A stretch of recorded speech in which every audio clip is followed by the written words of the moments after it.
Hello and welcome to another edition of Toys from the Attic. For today's episode, we'll be taking a look at the big guy from Big Guy and Rusty. So without further ado, let's take a closer look at this bad boy.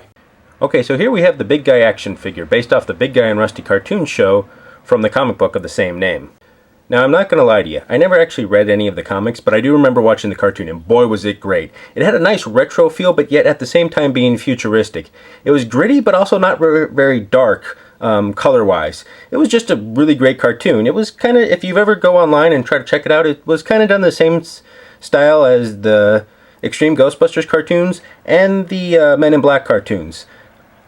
Most of the show mainly surrounded the human-piloted mech robot, the Big Guy, and his young partner, Rusty, and their fight against the evil Legion Ex Machina, the evil robot council that was trying to destroy the world.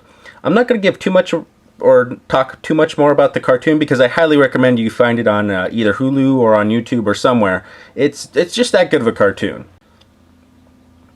Okay, so let's take a closer look at him. He has a lot of these little pipes that go around him, pretty much in the show.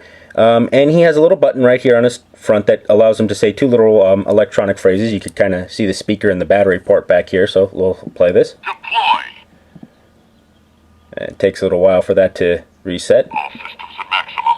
So that's actually pretty neat. His articulation is very limited. I mean, his arms only move, his wrists only move, and then I don't know why his knees move at the side like this, but yeah, he pretty much just stands there. I bought him because he looked cool and he was a shelf hanger, something to put on the shelf. And I really like the show, but as far as play-wise, kids are gonna really have to use their imagination, or I don't know.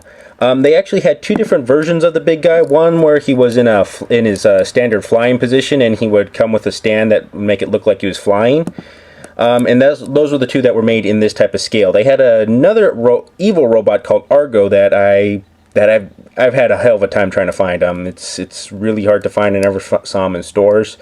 And the other Big Guy robot they made was a much taller version of him that actually the back opened up and you could actually put the human pilot inside, and he had a lot more deep bells and whistles. I only saw him once at Toys R Us, but he flew off the shelf pretty quickly.